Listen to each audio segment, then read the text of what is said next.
On our last episode, we discussed the exodus of purple bricks and what that means for Australian real estate agents. But as you heard on that episode, Matt Steinwede phoned in. Well, in the ensuing time, I grabbed Matt and I chucked him on a live and very impromptu, dragged him out of the surf. You'll see that he's a bit disheveled, raw and impromptu. Let's hear what Matt Steinwede has to say about the purple bricks leaving Australian real estate. Stay tuned.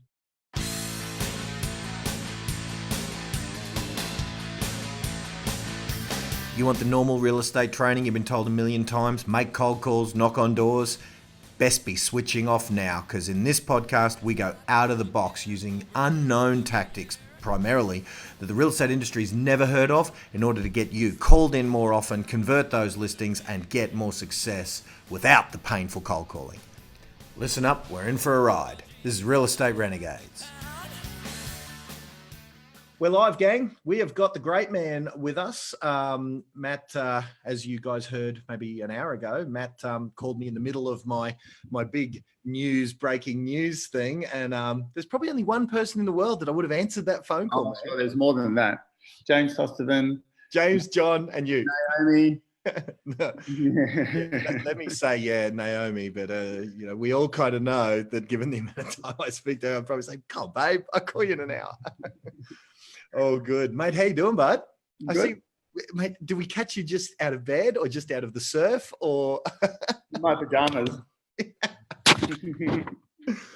Oh, very cool. So you said, what you called me before, and I called Matt back after, he called me and we answered live while we were discussing purple bricks overnight, calling it quits. And I said I'd call Matt back, and Matt sort of said, we should do that. We should, offer some value and go deeper into this. And I said, okay, what time's good today? 5 minutes from now? And Matt said, you know what? Actually, that's probably the best time. So there you go. We're here. Yeah, meant to happen. What's your initial thoughts, mate? Before we get into maybe what we can do and what that means, specific to the brand Purple Bricks, did they have any impact in your area at all? Or what was your take on them? A little bit. I found them quite easy to go up against, but I think we've got to, aside from that, I know a lot of agents are going, including you're doing a little ding dong, the witch is dead there. Yeah. I saw on Vanessa Barry's story, she had like thing, which is, I was trying to get it off there. I don't know how to do it to copy it, but because I thought it was quite funny. And we're all, quietly happy about it. But you've got to, I do have to also look at the other side, that they did give it a crack. Mm. And life is about giving things a crack. So we've got to also remember that side of it. Yeah. Well, when you look at that, I agree. And, they were funded. They had seed capital. They maybe got a few things, maybe not exactly right. But the fact that they made an impact at all, when in many areas around Australia, they're up against an agent charging $9,000, $12,000, not much more than the $8,000, though, that Purple Bricks were charging. Oh, okay, yeah. You know what I mean? Yeah. So if they're $8,000 and full fee to do all the work is $10,500, that they shouldn't have been a problem at all, really, should they? Because they're just another real estate agent. Only the sellers had to run the buyers. Yeah, like this marketplace, the most skilled agent will win. Plain and simple. The one who prospected 3 years ago relentlessly will have the best pick of the properties, and it's all about getting the best properties. You look at any marketplace, you list a good property today, like everyone goes on about the market, and it's like, yeah, I get it, I understand, but the market's the market. If you go back, or if you look at today, if you list a property that's nice, presented well, it's in a nice area, buyers come to it. It's about getting the most of those. It really is. It's like you got properties, it's a bit like agents that are half in, half out. And, like they're sort of half in, they'll go to some seminars, they don't know if they want to stay in it. Like, get out. That's like an owner not presenting their home properly, not really want to pay for marketing. That's who would go to Purple Bricks. They don't see value in us. But really, it's not an easy job. And our quest, I think, every day, and it's what I've done 20 years ago. I used to go to house. I used to always think I was working so hard. And I was like, I just need to get in front of more people. Like, I just need to get in their house. And if I get in enough houses, I'll probably list some. And then that was one step. So I learned about prospecting and all that sort of stuff. And then when I was in houses, I used to lose listings, like a lot. And I'd be like, and I'd always get the ones that are like, oh, you're like my grandson. And I was like, yeah, cool. Thank you. But I get those ones that people just connected with me. But I go up against more experienced agents and I'd be like, and I couldn't stand that anxious period from going to their house and then waiting for the phone to ring. Like, it used to just drive me mad, you know, and you'd want to sort of like, but then one day I thought, what are we actually selling? Like, when I go to somebody's house, why would they choose me? And when I went on that journey, my whole business changed. You know, what you just said, mate, I just spent a day, I flew down because I had some time with Phil Harris, you know, and Phil's just magnificent. And he talked about his first 6 months being exactly as you described. He worked really hard and got in some doors, then and he listed one house in that 6 months and he was working hard. And then he did exactly what you're saying, figured out what to say. And in the next 6 months, he listed like 80 or something, you know what I mean? Because those two things in tandem worked magnificent. So it's interesting that if you and Phil have both got that in common, I wonder if there's a secret and a lesson there. Hey, do you want to talk about that story that you did, you know, talk about on the phone just a moment ago on the last live? You know, now that we've got you, we've got a microphone and all that. Tell us the story about that person in your area that really couldn't answer the question, why should I hire you? Is this the same people watching this? No, it'll be different ones. Yeah. Oh, different ones. Okay. So, well, I had a call from a competitor down the road, and this guy is a guy that's like works super hard. He writes 600, maybe 600 to 700 a year. And he rang me and said, mate, how do I get to like more? Like, he didn't say $1 million or anything. He's like, how do I grow? Like, I want to learn how to grow. And what do I need to do? I'm working so hard. I think he sells 40 or 50 houses a year. And he went to the owner of the agency and said, what do I need to do? And the owner just said, just keep chipping away. That was his mentorship, you know, just keep chipping away, which I understand. But I was chatting to him and I said, well, if you go to somebody's home, because it's all about listing, I said, how many do you list? What's your listing strike rate? Actually, he brought it up, his listing strike rate. And he said he lists about 2 out of 5. Nice style of a young man, very driven, commission only, owns a house, so hungry. And he said, oh, yeah, 2 out of 5. And I said, imagine it went to 3 out of 5. Let's just be real about it. 3 out of 5. Your income would probably go up 25% just by doing that, as a guess. Well, yeah, well, and that's, I mean, 2 to 3 is. I don't know about the numbers. Don't worry about it. 33%. Third. Yeah. Third extra. Yeah. That's 600 to $1 million. One extra. Yeah. Forget about listing 5 out of 5 or whatever. Yeah. Like, well, just one extra. I said, what's that going to take? When you go to somebody's house, what are you offering? And he goes, I said, what do they get with you? Like, what are you're your product. So what is it? And he goes, oh, I'm always available. And I said, okay. So if I went to a house and I said, I'm always available, where's the differential in that? Like, who would they choose? And he's like, oh, yeah, you're right. You know, I said, well, what's your thing? Like, if you went to someone's house and said, this is my thing, what is it? He couldn't answer it.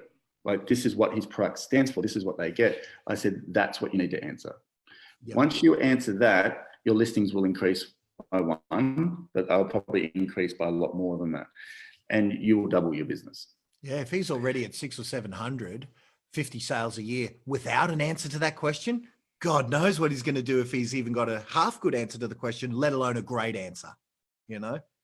Because we rely a lot of the time real estate on they like us, they like our brand. Yep. You know, like there. You know, half the time it's just that we're there. You know? We're there. You know, there's not many agents in this business that prospect relentlessly day in, day out, day in, day out, day in, and builds their personal brand so much that it exceeds the marketplace. And you could name those people, you know, Ben Collier, James Tosterton, Marcus Chiminello, myself.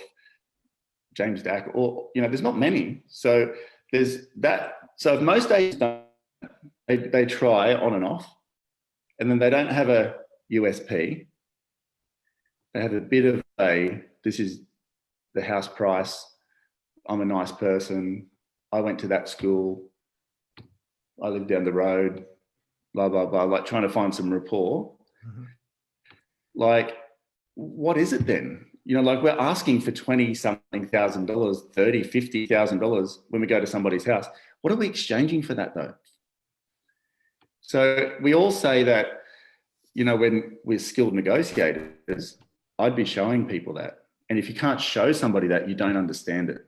Yeah, I remember when I first bought the Matt Steinwede system, 2009. Then as soon as I'd bought the first one, you went and released a new one. So I bought another one and when you updated it. But remember, you talked about that in your negotiation pod, where literally you would demonstrate it live to the sellers and show them. I earned so much business from that. I earned so much business just from, it was really long and it was really but it was different. I used to sit, some owners would tune out. Sometimes I forget what I was saying and go all red. Other owners were like, wow, no one else is. And it's just by making that effort, like showing people how you nurture buyers and how you provide them with the highest quality buyers. What's your nurturing strategy? Even showing an owner that. No other agent probably will. The communication strategy. And then I say, I have a really easy one about 3 common mistakes that are made in negotiation. So like when a buyer asks an agent how much the owner wants and they tell them. Yeah, just make me an offer. Let's see how we go. Sometimes I say to them, like if it's on 680,000, what will the owner take? Oh, they'd probably take 670. They just say this figure. And you know how many owners say, oh, that happened to me? So many. You've got them right there. Yep. And then a low offer, how you handle that, and then an offer that's very close to the listed price, how you would handle that to see if there's any more there. Just by those 3 things, and saying to an owner, that's how I'll help you defend your price, just in those areas. If they connect to, you made an effort to show them how you're going to help them defend their price, they'll remember that. So what was the 3 again, Matt? Because I don't know if you've got Dropbox or something open on your computer, but I just want to get you to just check, is there anything eating up your bandwidth that you can see? What are you talking about? I have no idea. Then let's forget that. Let's just I'll get you to revisit the 3 things. So the first one is when the when the buyer says, when buyers say to an agent, how much do you think the owner will accept? Like, what are the 3 things again? So that's the first one, how we answer that question. Right. Let's go back a little bit. So in your listing presentation, price, marketing, company differences, your difference, and communication, those things, and methods in there. So you sit down with an owner and say, these are the 6 things we need to talk about. Do you mind if I touch on all of them? And be as brief as you can. But when you get to the negotiation part, or why would you choose me as your agent? Can I show you my difference or show you how I'll help you defend your price? And then you talk them through, and people have got to come up with something that works for them, like something that's simple and resonates with you. It might be how well you take care of buyers. It might be, how you help them defend their price, or something that you feel like it's the reason that they should choose you. So I say to an owner, there's 3 areas that can cost you a lot of money if they're not handled right. The first one is when a buyer says, what will they accept? Do you know how many agents say a figure? Like they'll accept 670,000. And an owner says, sometimes owners go, oh, that happened to me. Yeah, an agent, when I was looking for a house, they just told me a figure. I said, do you know why they do that? They said, no, I don't know. They're trying to stimulate a sale. Because the owner, like we are here, your property is worth 650 to 675. They'll just say the bottom figure to try and stimulate a sale. They go, oh, right, yeah. Okay, I would say, I think the property represents reasonable value. What do you think? I want to understand what they think about this first. And they might say, oh, we love it. It's so good. It's like, it's our dream home. We just want to buy it. And I'll be like, awesome. We're paying list price or over, blah, blah, blah, blah. If they have a problem with the price, I want to establish first why. We've seen this one down the road. We've seen this one. And I'll start eliminating all those and bring them back to what the property's worth. That's the first one. The second one is a low offer. Mr. and Mrs. Owner, you're going to get a number of low offers at the moment in this marketplace. if it's listed at 675,000 and someone offers 620,000, I won't be bringing the offer to you. I say, oh, why? I say, because I will be neutralizing that offer and working out, one, do they have enough money? And two, do they really want the house? Because if I bring you the offer of 620,000, the negotiation started. And what will happen is it will go backwards and forwards, and you're just giving away money because you're counter offering for no reason. And it will get to a point of, say, 640,000, and the buyer says, whoa, whoa, whoa, whoa. I've come up all the way from 620 and the owner's hardly even moved. I say, yeah, understand that. Well, we're not going any further because we've come up from all the way from 620. They're hardly moving. Forget about it. It's been mismanaged. It's just been permitted to start at a point it shouldn't have. Second one. And the last one is right at the end. So if it's listed at 675,000 and they say 670,000, that's all I'm going to pay. I'm going to walk away, blah, blah, blah, blah, blah, all the usual stuff. I would say this. Bob, Jan, you've been looking for 3 months for the right house. I've helped you all the way through. You're $5,000 away. I get it. I understand. But if you want me to help you find another house, I'm happy to spend the next 3 months, 6 months, as long as it takes to help you find the right property. Let me ask you a question. If someone was to come into the office tomorrow and pay $675,000 for it, would you be disappointed? Yep, definitely. You would? Yeah. I can take a deposit today at 675,000. Did you want to move ahead of that? Yep. Sometimes they say yes. Sometimes they say, we've got $2,000 more. Will they take 677? Then it's your choice, Mr. and Mrs. Owner. But you know, many agents will say, just take the 670,000. It's near enough. Yeah. I want to understand. Throw away $5,000. Totally. I want to understand, is there any more there? You know, by just showing the owners that, yeah, they say, at the end of it, I usually say, that's why I believe I'm the agent to do the job for you. You're actually seeing me operate before you go into surgery. I'm showing you how I'll help you defend your price. No agent will do that in your area. Nobody. Just by making the effort to do that, owners will remember it. Yeah. I can't remember if it was your program, and I think it was, but I remember once when we were talking, it was years ago on a webinar, we were talking about this, and I think you said, no, Twids, don't worry about all that. Just say, come on, man, you got to do it or something. It was like you had I think it was you, but it was kind of like you would ask them questions, and correct me if it wasn't you, because I may be talking about another program. I've done so many, but it was where you showed them when they bought how you would have made them pay more money. Was that your program? That's on Pure Negotiation, I think it is. Ah, okay. Yeah. Yep. Yeah, what did you pay for the house? And I'd say, why? And so, well, the agent didn't ask me for any more. I was like, well, there you go. Yep. And and I've loved that ever since. And so I've probably mutated it so it's now unrecognizably different. But I love that when you could go with the figures that are available, what it was listed for, what they paid for it, extrapolate what happened back then, and show them that if you were representing that home back then, yeah, congratulations, you bought well. That's because you bought through one of those agents. But I'm not going to do that to you. Well, why did you not pay more? Yeah, it's great. Why did you not pay more for it? And they all say, oh, well, no one asked me. So, well, yeah, you don't have to. An agent can influence the sale up or down. Yep, yeah, absolutely. So, and I even congratulate them. I don't say, look, don't feel bad about it. Well done. You did well. But we're not going to let that buyer do that to you at your expense now that the thing's worth double. You know? Yeah. Let's talk about purple bricks thing. Yeah. Yep. Like, I just think that a lot of agents should take note right now. They should take note, not like, yeah, ding dong, the witch is dead, da da da, all that sort of stuff. It's like they should really think, and I think they should really consider what their position is now, because if you're an agent, and we have them here, so in our town, we have agents that are 1.8%. Even at 2.2%, I almost want to vomit. Like now, I'm like 2.2%, and that's where it's going. Yeah. And it's like, we should really think about, one, what is our value? And two, where is it going with this lowering fee business? Well, think about this, mate. I've never even thought about this till now in this way. They came in with a recognizable brand because everyone talks about it. So the brand visually cut through. They had a marketing budget beyond what any individual agent could ever hope to achieve.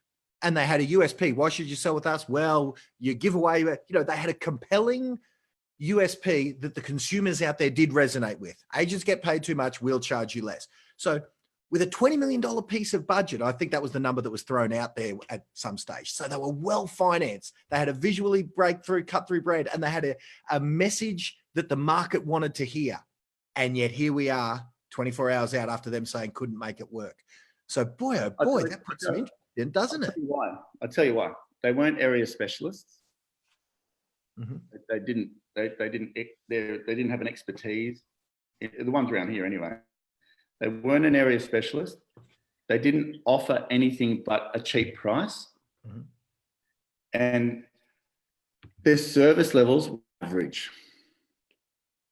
Those three things, I reckon, is wherever you're in, like whatever you do, you cover those three things, you'll kill it. Yeah. You'll absolutely kill it. To be an area specialist pretty much covers the consistency of your business. Like you're the agent of demand. It takes a long time to build. So you need to be seen. Is that the saturation marketing thing you and I have spoken about? Yeah. Like if you're an agent, I know James Tosterman doesn't work in area, but he's known for beautiful properties. Yep. So he is. He decided many years ago not to put his name against a $650,000 home. It was more he wanted his name attached. So he is an area specialist in a way. He's a specialist when it comes to, instead of it being geographic, it's price kind of thing. It's a specializing in premium kind of thing. Yeah. Then what sort of value did Purple Bricks offer? Like really, what sort of value did they offer? Yeah, well, I still don't even know, but I'm pretty sure the sellers were asked to run the buyers. So it truly was price driven. It was all over the place. So what sort of value did they offer? So what's their skill set? And then what's their service levels like? You can't get away from those three things. You nail all those things. And there's many teachers out there, you and Tom and Lee and all these people. You just need to find out something that works for you, like a method, and then just nail those three really well, and you'll have a career forever. Yeah.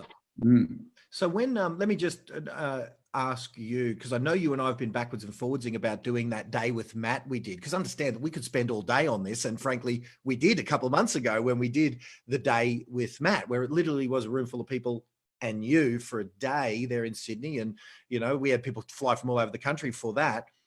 But you've got a feeling about Perth. You've been getting contacted by some Perth people? Yeah. I think I want to do something in Perth.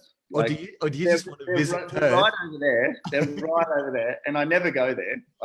And I've got to know some people quite well over there. And they're often saying, when are you coming over? When are you coming over? And I don't know, I'd probably like to do something there. And I like what you're doing with your Facebook stuff and all that. I think it's really industry leading at the moment. So I think combination of myself and what you're doing over there, I think people could get good value out of that. Yeah, cool. Well, I'll let's have some further chats about when we could do that, because I know how busy you are with the team you've built. So let's see what we can do, guys. If you want me to drag Matt over to Perth, if you're from Perth, whack a comment down below. Love to see if we can make that happen, because that day with Matt was really well received. I think I'll only go if it's like there's enough people. If it's not, I'm not just going to go over and hang out in Perth for a while. It's too far. But we'll just see how it goes. But I didn't do that just to plug that, by the way. Yeah, no, I mate, you're the least pluggy person I've ever met. I'm not plugging nothing. It's just like, I just have this impulse, and my gut feels led me right so far. So it's sort of like my gut feel is I need to go to Perth. I don't know why. Yeah, no, cool. All right, well, let's, I did put out a little video that said, hey, if you're keen, Perth, just pop your details in there. About 100 people have said, yeah, bring him. So can I end on one thing? Can I finish on one thing? Of course, mate. Agents' fees and marketing. Agents' fees. Now, you said before one of your things was put your fees up, then add more value. Put your fees up. Yeah, put your fees up. It's really amazing. Like habits, like you'll form a habit. I guarantee it. So like if you move your fee from 2.75% to 2.5%, your brain, it's like you'll start to create this neural pathway and fear around asking for the higher fee because you've just secured the last 10 listings at 2.5% or 1 point something stupid, ridiculous down here, whatever people are doing. And it's like, you've got to start training your brain the other way. And the easiest way to do it is add GST on. So instead of saying 2.5% inclusive of GST, try saying 2.5% plus GST. You watch how much business you secure because of that, like irrespective of that. It's like, you've got to start training your brain the other way. I'm not saying go out and take all this money from people and what you don't deserve. But it's 3 months of your life potentially. So the average days on market, what, 60 now? Twits? I don't know. What is it? Depends on the 60 area. at the moment? Yeah. Around that. Yep. So would you spend 2 months of your life working on somebody's home for 1.1%, like it's $6,000 or whatever? It's just not worth it. You've got to feel your value. Once you train yourself about what is your value, what are you offering here? And if you don't know negotiation, I went out and learnt it 15, 17, 18 years ago, and I've never stopped training in it since. So Jordan rang me yesterday, who works with me. He said, we call you the magician, because when you deal with people, you just get them to pay these prices. Like an auction that I sold not the other day, the lady came, wasn't even buying it. She ended up paying this amazing price, and it was only her there. And he goes, how did you even do that? I said, because I know what she wants. And I spent 2 hours negotiating it though. And I got into a world. You've got to be great at this. Like, and I mean, go out and learn everything you physically can about negotiation. That is our skill. Once that happens, your belief in yourself will go through the roof. So when you're sitting there and there's other agents that may be 1% less than you, and it's like there's this huge difference. Like I just went up against Purple Bricks the other day, and I was 2.5%. They were $1, and the lady went with me. So we sat there. Did I get a hint of narkiness? I've never heard narkiness from you, sir. But I sat there for an hour and showed the lady exactly why, and I walked out of there with the agreement. Yeah. And this is I can't stress it strongly enough. If you're one of the agents listening to this and you're lowering the fee to secure business, stop today. Charge a fee that you feel you're worth and excites you. So if you've been charging 1.75, start charging 2.2 and learn the feeling of that. So it's like, start believing it, and it feels like that you're going to do a great job for that fee. And then start training in negotiation, contact Twids, whoever else, and start learning about this stuff that's going to give you a greater skill set. Once you do that, you'll feel 2.2% is too low. Yeah. But you'll be there, you'll resonate there. And I'll guarantee you, 95% of the people that you see will actually sign up at the fee that you quoted, irrespective. Just by training yourself that you are worth more, you're going to invest your time that you'll never get back into their home. I really want the industry to change. Yeah, I think now's the time, in that if this is a model that if Purple Bricks couldn't make it work with all the things on their side, including if I said to any agent, hey, I'll give you a $20 million marketing budget, do you reckon you can get some clout? Every one of them would say yes, all of them. So it's a wake-up call that now we need to be able to answer that question. And when you say, so let's take the fee from 1.8 to say 2.5, and that might represent a few 2.2. thousand. Yeah. Try 2.2. Just try little steps. So, okay, so up by maybe 20%. What my thinking would be is, rather than in your head that 20% just going in your pocket, what else can you do with that extra $2,000 or whatever that represents to put that house out into the marketplace in a better light, whether that be with a backlit signboard or impressive signage or a massively saturating social media campaign locally to your area? Like, don't think that that's just you pocketing the money. What can you do with it so that 1 leads to 2, leads to 4, leads to a knock-on effect that you just can't stop if you tried? Yeah. And I think it's about feeling good about it. Like, when you list a property and you've been, combating agents and you listed at a fee that you're just not happy with. From day one, yeah, sure, you got the listing. Awesome. Fantastic. Good on you. But you walk out of there, it's like having an overpriced listing. You walk out of there and in your heart, you don't feel great about it. Yeah. You're like, yeah, that's not a great way to start. It's like, this market is about excitement. If you're excited to work on a listing, you will sell that house. If you're not excited about it, the market will feel it and won't respond. So it's not all about fee, but it is about fee, marketing, presentation, all of this sort of stuff. If you've listed a house at 2.5% and you're like, yes, I've been doing 2% for ages and I've secured this one, I'll guarantee you all your focus will go there. You'll be that excited. Buyers will be excited. Everyone will be excited. The marketplace doesn't matter then. You'll sell the house. Yeah. One of my guys who was the best guy I knew down in Victoria was saying to me, but Glenn, you don't understand. You can't get more than 2% in my area. And he was kind of hypnotized by that in his mind. And then his wife, who'd never listed a property, never sold a property, but did a year-long program with me, at the end of that program, went out in the first listing presentation she ever did, got 3%. And that was a wake-up call for him because she just did it, you know? 100%. Gillian McGrath, many years ago, the agents in her area, this is the northern suburbs of Sydney, used to be 2% or something, 3.3% non-negotiable. And she was one of McGrath's best agents. She would list a lot of houses. She used to say, well, I'm 3.3%, it's non-negotiable. Wow. People sometimes love that confidence. Like sometimes they want it because it's like, well, it's expensive, but I need to have it. Well, why do people buy Prada? Like, why? Like, actually, like, get excited about going and spending 10 times more than any other shoe because it's Prada. Like, it's your brand needs to be the same. What do I have? No, it's not on me. I've got a diary that I take notes in, and it's got a nice quote on the front.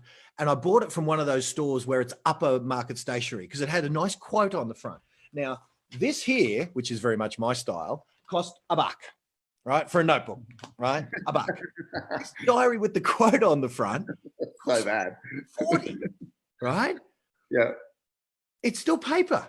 But why did I buy that? It's just got something that I wanted, you know? And yeah, so, and in fact, you know, once a more advanced skill that we've been talking about lately is, you know, asking some questions when they're asking us to match fees, saying, so, wow, with one question from you, you out negotiated the person you're about to hire as a professional negotiator. Well done. Maybe you should sell it yourself. It seems you're a better negotiator than the bloke you want to give it to. Save the 10 grand. Don't even pay 10.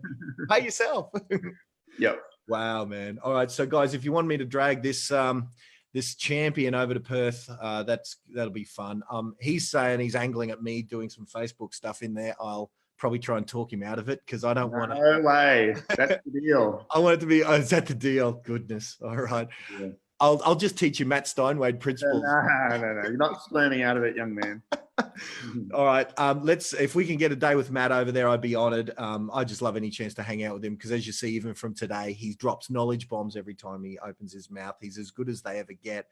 Dude, congratulations on everything. I've seen your journey and your struggles even over the last few years even. And by the way, actually on a personal note, happy birthday to Phoenix. That looks like it's pretty good because you've had some parenting fun with him and mate, they look pretty good over the last few days. Oh, it has been good because like when he was 7, he decided, so him and his mum and I got divorced 20 years ago. And then when he was 7, he just didn't want to come back over my place anymore because he used to get anxious and he's, I don't know, a bit of an anxious kid inside, but really cool and calm. So about 3 or 4 years ago, his mum left them. And so maybe 3 years ago, his mum left them and did other things. And then he's been living with me permanently and Logan, and they're just polar opposites, but it's been the best thing ever because our relationship is amazing now. And yeah, so he's like a new kid and he's got his P's yesterday. He got his P's. I saw that. I'm thinking, wait a minute, how old is he? Because mate, we've been hanging out 10 years. Like these kids were kids when I first met you. They're like, or not even born in the case of the young ones. So. Yeah, he's taller than me now. So yeah. He's taller than you. Yeah. Oh my God. And you're 6'20". Bloody hell. Well, congratulate him from me, mate.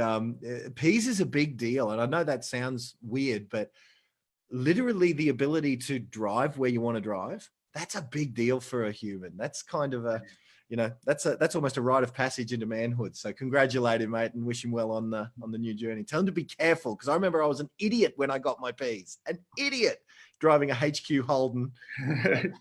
Still are. Still are. I wish I still had a HQ Holden. I'm still an idiot. You're right. I'm not driving a HQ Holden. All right, bro. Thanks for jumping on today, mate. Appreciate it big time. See you later, my man. Bye.